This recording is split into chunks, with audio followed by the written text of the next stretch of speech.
Have you ever laid awake in the stillness of night and felt that empty ache deep in your chest, like something was missing but you could not name it? Have you looked around at a life that looks full on the outside but feels hollow inside?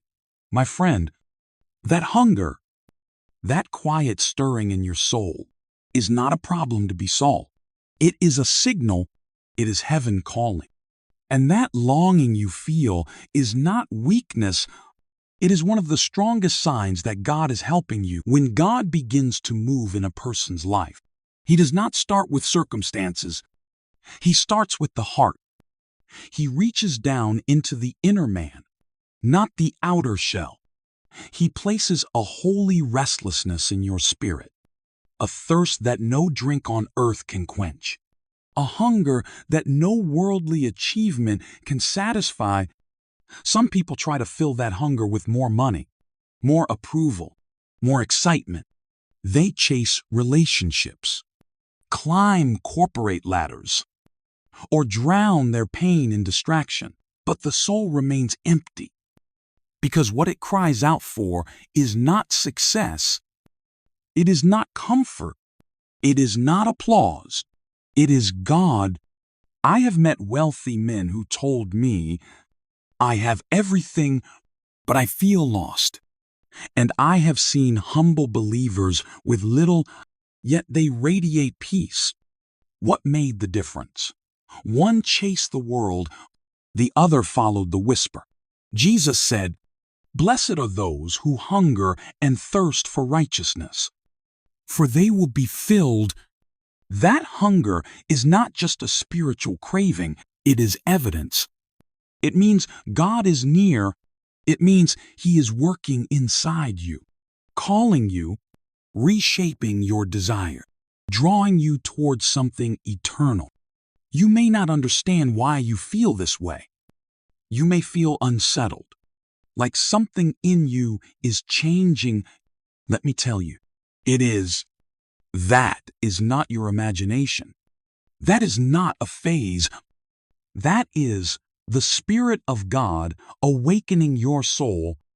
And the question is not whether He is calling. The question is, will you answer? Will you run toward Him or away from Him? Because every time you open the Bible, every time you feel a pull to pray, every time your heart is stirred during a quiet moment, that is God saying, "Come closer." That is not coincidence. That is divine pursuit. So do not ignore that feeling. Do not push it aside. Do not drown it in noise. Stop. Listen. Respond. Say, "Lord, I hear you. I want more of you." And as you seek Him, He will meet you. As you hunger for Him, He will satisfy you, not with more things, but with Himself. That is why you are here today. That is why this message found you. Because the hunger inside you is the loudest proof that God is helping you. He is not far. He is not silent. He is reaching for you right now. Will you reach back? Have you ever asked God for something you thought was perfect, only to see the door quietly close in front of you? You stood there wondering why. You prayed. You believed. And yet the answer was no. In those moments, it is easy to feel forgotten, maybe even rejected. But what if I told you that some of the greatest proofs that God is helping you come in the form of closed doors? You see, we often measure God's help by the things that work out, the job offer that came through, the relationship that blossomed, the door that swung open right when we needed it. And yes, those are blessings. But what about the doors that did not open? The prayers that seemed unanswered? What if those were not signs of silence, but signs of protection? What if the very thing you were asking for would have harmed you, delayed you, or pulled you away from the path God prepared? Joseph in the Bible had dreams of greatness, but before he saw the fulfillment, He was betrayed, sold, and imprisoned. From the outside, it looked like failure, but on the inside, God was shaping a man, building a leader, preparing a vessel for a greater purpose. What if your closed door is not the end of the story, but the start of a deeper calling? I want to ask you something right now. Have you recently experienced something you did not understand? A lost opportunity? A painful goodbye? A shift in direction you did not expect? Could it be that God is not withholding good from you, but guiding you towards something better? Could it be that His no is actually a loving redirection? If this speaks to you, would you let me know you're here? Would you comment, "I'm ready," or simply type the number 1? Not just for me to see, though I will be deeply grateful, but as a sign that you are opening your heart to the possibility that God is still at work, even when you cannot see it. I want to know that I am not speaking into silence. I want to know you are listening, that your heart is stirred, that your spirit is saying, "I do not understand everything, but I trust Him." Your presence means something, and your response tells me that you are not just watching a video. You are stepping into a moment of surrender, a moment where the pain of what closed becomes the doorway to something greater. If a door has closed in your life, do not lose hope. Lift your eyes and say, "Lord, I trust you, even in this." Because when God closes a door, it is never to harm you. It is to lead you. It is to keep you from what is less and lead you into what is best. And if you are willing to believe that today, then let this be the moment you say, "I'm ready. I'm listening. I trust you." And that, my friend, is a sign, not of the end, but of a new beginning. Some people believe that if God is with them, life will always be calm, smooth, and predictable.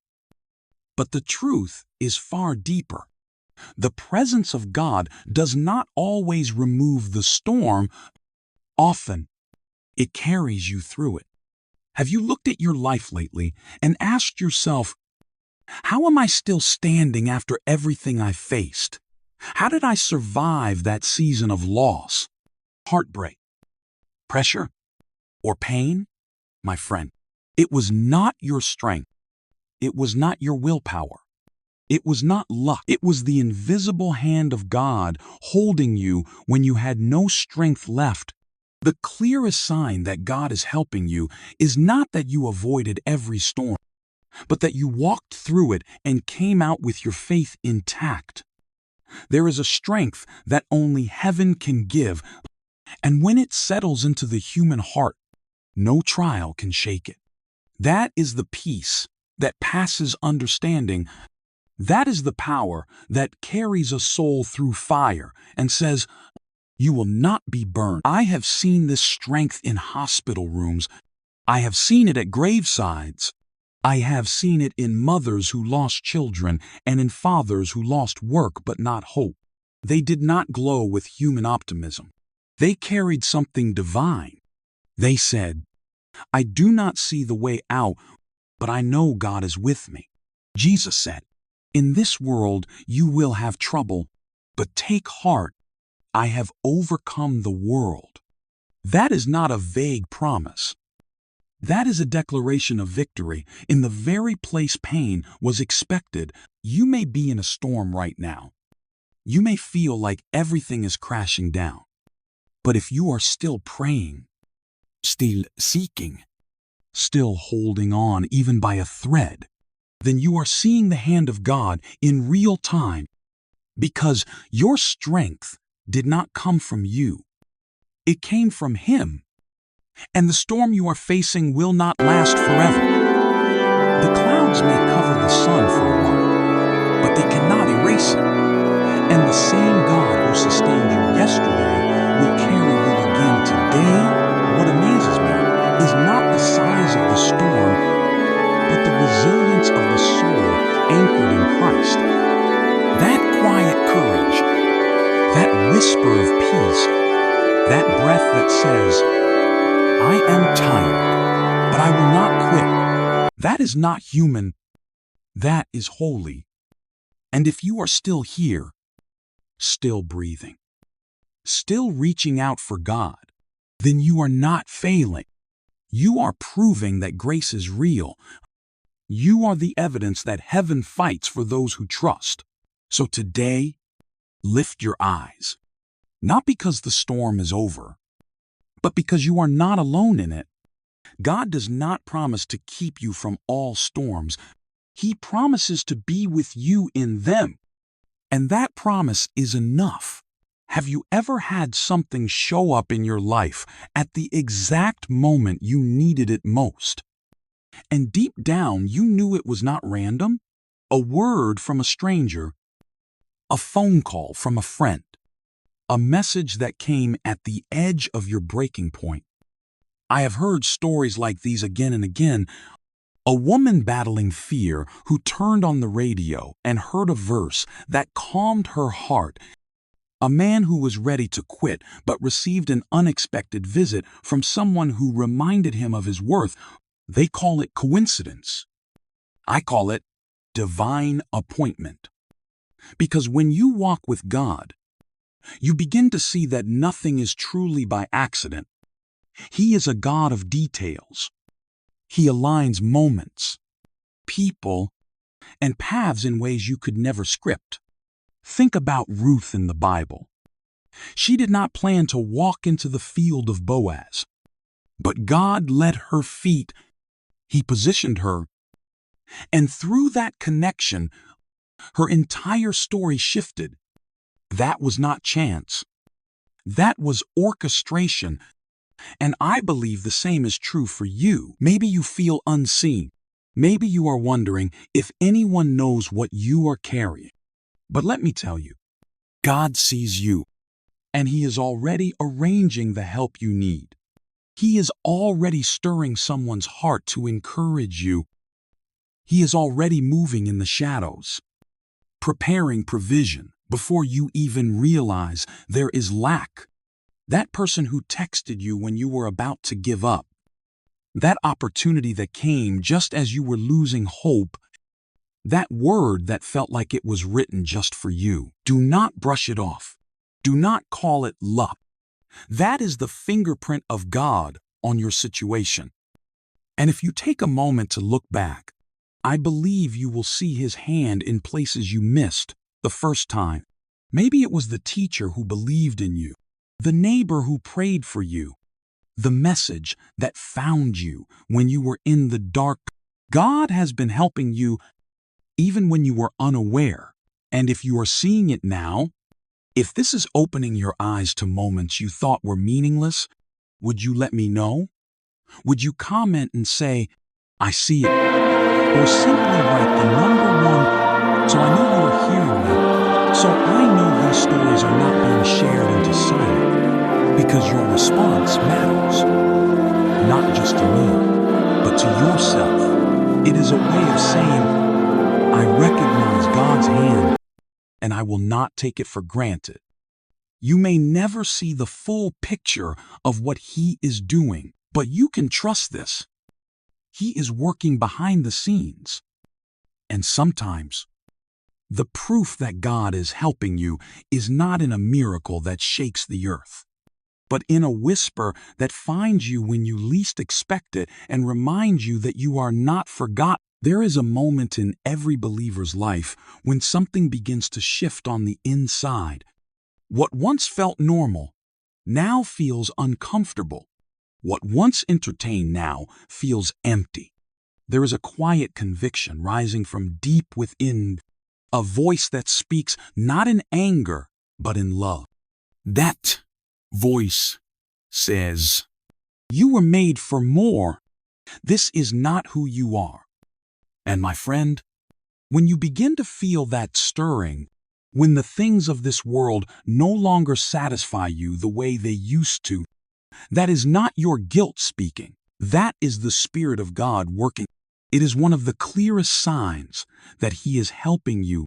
God does not shout from the heavens to get your attention. He whispers through conviction. He calls you higher, not because He wants to shame you, but because He sees what you can become. The world may tell you to silence that voice, to numb it with distraction, to drown it with noise. But conviction is not your enemy. It is your rescue. It is God's way of saying, I love you too much to let you stay in this place. Some people think conviction means failure, but in reality, it means you are growing. You are becoming sensitive to the things that once controlled you. You are being set apart. That heaviness in your heart after a wrong choice, that discomfort in your spirit when you compromise, those are not signs of distance from God. They are signs of His nearness. Because when He is silent, your conscience becomes loud. And when He is near, your heart begins to align with His. Paul wrote that it is God who works in you both to will and to act according to His good purpose. That means the desire to change, the longing to walk away from sin, the ache to be clean again, all come from Him. You did not create that hunger. It did. That is grace. That is help. And that is proof that He has not given up on you. You may still struggle. You might still fall. But if your heart is unsettled in sin, that means your spirit is alive. And where there is life, there is hope. God disciplines those He loves, not to crush them, but to restore them, like a father who sees his child walking toward danger. He steps in. He speaks. He redirects. That is what conviction does. It pulls you back before the damage is done. And if you feel that weight today, do not run from it. Run toward the One who sent it. His mercy is not far. His arms are open, and His desire is not just to change your behavior, but to renew your heart. That is what makes the gospel so powerful. It does not just rescue you from sin. It transforms you from the inside out. And when that transformation begins, when you feel that pull away from the old life and into the new, it is not pressure. It is a promise. It is God helping you find your way home. I once spoke with a man who looked me straight in the eye and said, I do not cry anymore when I talk about being abandoned. I speak of it now with gratitude. And I knew in that moment he was healed, not because the memory disappeared, not because the pain never existed, but because it no longer held him captive. You see, the world tells us to move on, to forget, to bury the past. But God does not offer escape. He offers redemption. He takes what was meant to destroy you and turns it into something that strengthens you. That is healing. Not the absence of scars, but the removal of their power.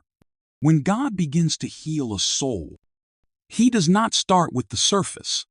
He goes deep into the places no one sees, into the wounds that festered in silence, into the shame that shaped your identity, and slowly, steadily, faithfully, He begins to rebuild what life tried to tear down.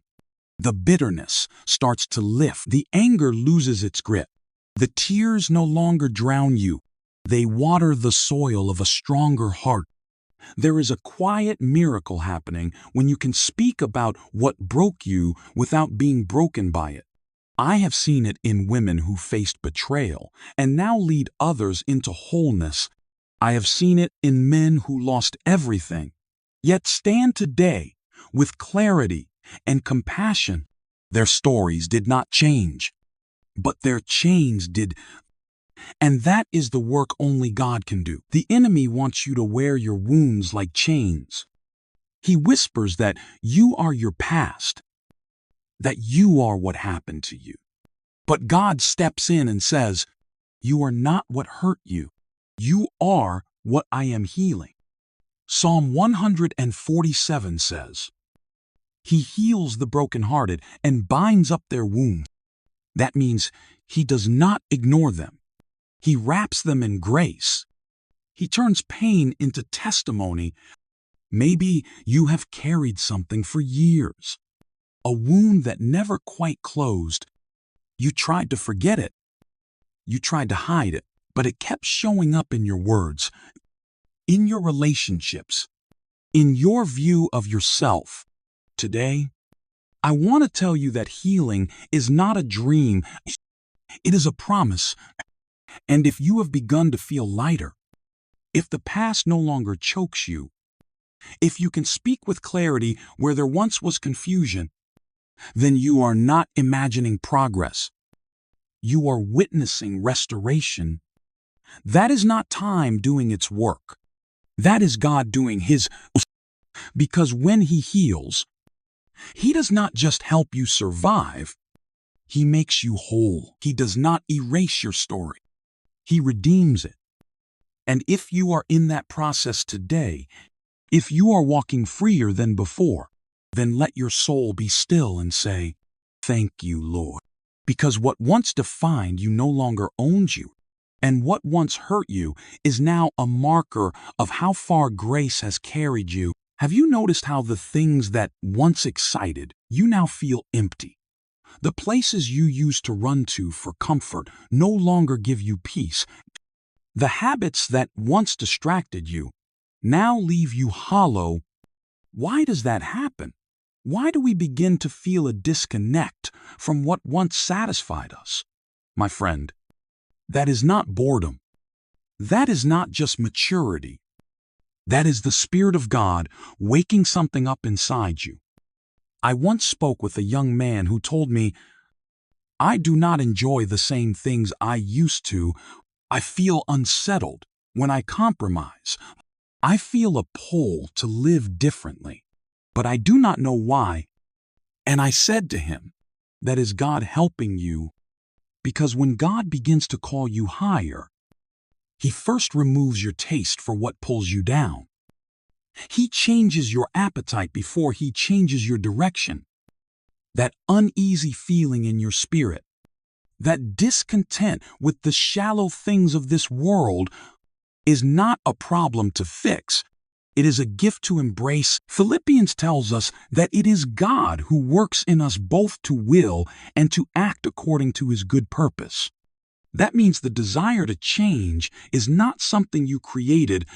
It is something God is planting in you. It is a holy discomfort, and it is proof that He is near. I want to ask you something today. Have you felt that shift?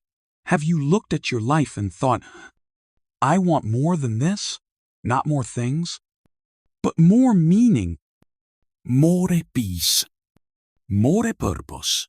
If that has been stirring in you, would you let me know? Would you comment and say, I feel it? Or even just leave the number 1 to say, I am hearing this and it is speaking to me. Because that lets me know I am not just speaking into the air. It tells me there is someone out there who is walking through the same tension. That response matters. It matters because it marks the moment when you stop pretending that you are fine and start acknowledging that God is moving. You see, the shift you feel is sacred. It means the old life no longer fits. It means the comfort of compromise is gone. It means God is preparing to lead you out. So do not ignore that voice inside you. Do not drown it in noise. Sit with it. Pray through it. Let it speak. Because when God begins to loosen your grip on what you used to run to, it is not to leave you empty. It is to make room for something better. And if you are feeling that right now, if you are ready to say, I am tired of shallow things. I want something deeper. Then you are not alone. You are being called, and your hunger for change is not weakness. It is the first sign of freedom. So if this speaks to your heart, if you know God is stirring you today, speak back. Say it. Own it. And let today be the day you stop returning to what drains you and begin moving toward the one who can fill you. I have met people who said, I was ready to give up. And then someone showed up. A friend called. A stranger spoke a word that pierced through the silence. A sermon played while I was scrolling. And suddenly, it felt like someone knew exactly what I needed. My friend, that is not random. That is not coincidence. That is what I call a divine appointment. When God helps His children, He does not always send a miracle from the sky. Sometimes, He sends a person, a voice, a hand on your shoulder at just the right time. I remember speaking with a woman who shared that on the night she wanted to end everything, she received a message from someone she had not heard from in years. It simply said, I was thinking about you and praying for you. That message saved her life. The person who sent it never even knew the weight it carried. That is how God works. He speaks through people. He moves them like pieces on a divine chessboard. He positions them not according to human plan, but according to eternal purpose. Ruth walked into the field of Boaz because God led her there. She thought she was gathering grain, but God was aligning her future. And today, you may look back at certain people who entered your life in critical moments and think it was chance. It was not. It was grace. Maybe it was a mentor who gave you direction when you were lost. Maybe it was a friend who stood by you when no one else did. Maybe it was someone who believed in you when you had stopped believing in yourself. God sent them. And the beautiful part is, you may not even realize how many times He has done this. Sometimes we are so focused on the problem that we do not recognize the help. But if you take a moment to reflect, you will see His hand. You will see the faces of those He sent to lift you. He is always ahead of you, placing the right people at the right time, preparing conversations you do not expect, arranging answers to prayers you have not even spoken aloud. That is how intentional He is. And perhaps right now, you are that person for someone else. Perhaps this message is your appointment, not just for yourself, but for someone who will hear it through you. So stay sensitive. Be open, because the same God who sends help to you often sends you as help to someone else, and that, my friend, is one of the clearest signs that He is moving in your life. When you find yourself surrounded at the right moment by the right voices, know this: heaven has been orchestrating it all along. Real faith does not shine brightest when the sun is out and the sky is clear. It shines when the night is long and no answers come. It speaks not from a place of victory, but from the middle of the valley. I have met people who have lost everything, yet their voices remain steady. They say, I do not understand why this happened, but I still believe God is good. That kind of faith cannot be manufactured. It is not taught by comfort. It is formed in fire. It is the faith that whispers yes to God, even when every circumstance screams no.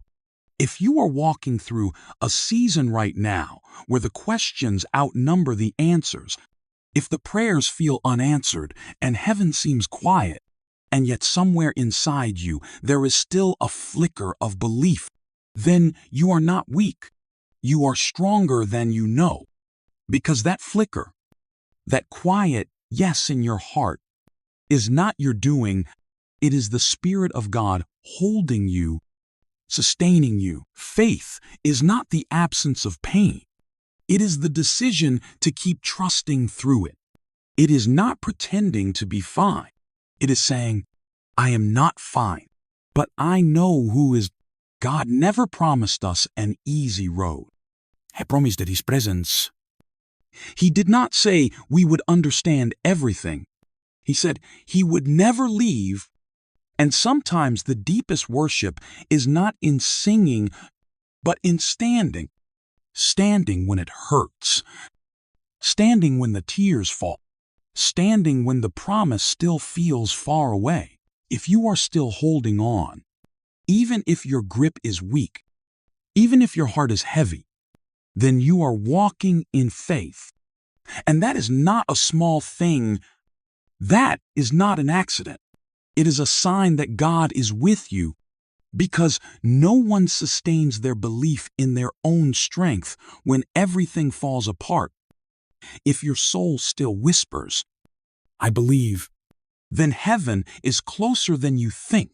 And that simple act of continuing to trust without answers, without clarity, is a sign that you are not alone. It is evidence that God is helping you breathe when your lungs feel empty, helping you hope when your mind feels clouded, helping you stand when everything inside says collapse. So do not measure your faith by how loud it sounds. Do not measure it by how confident it feels. Measure it by your choice to stay, to keep walking, to keep trusting, because even if your voice shakes, even if your hope flickers like a candle in the wind, the flame is not out. And where there is faith, even a mustard seed, God is working. He is near, and He is not finished. Why do I still believe after everything I have gone through? Why do I still feel something pulling me closer, even when life has pushed me to the edge? My friend, that is not weakness. That is not confusion. That is the voice of God reaching for you through the noise, through the pain, through the silence. And it is no accident that you are still here, still breathing, still searching. That is grace. That is mercy. That is help from heaven. When God is helping you, it is not always loud. It is not always dramatic. Sometimes it shows up in quiet strength, in the peace that does not make sense, in the tears you cry while still saying, I trust you. And if you have felt even one of these signs, then you have seen His hand. You may not have noticed it at the time. You may have called it survival, instinct, willpower. But now you know it was Him. He was lifting you when you could not rise. He was steadying you when your world was shaking. He was healing you in ways you could not see. The hunger for God, the closed doors that led you to better ones, the strength in the storm, the divine appointments, the conviction that redirected your heart, the healing of your wounds, the shift in your desires, the right people arriving at the right time, the faith that endured without answers. All of it has been leading to this moment, and now you have a choice. Do you walk away from this truth as if it were just another message? Or do you say yes to what God is doing? Do you go back to what is familiar, or do you step forward into what is eternal? Because this is not just a list of signs, it is a path, and every sign is a step God has used to bring you to Him. You may think you are not ready. You may feel broken, unqualified, unsure. But God is not looking for perfection. He is looking for surrender, a heart that says, I do not have it all together, but I want to follow you. A voice that says, Lord, if you are with me, I will not turn back. That is where transformation begins, not in certainty, but in surrender. So if today something in your heart is stirring, if you feel that quiet fire beginning to rise, do not ignore it. Let it grow. Let it burn away fear, doubt, regret. Let it lead you home. And when this video ends, let your journey with God begin, not tomorrow, not next week.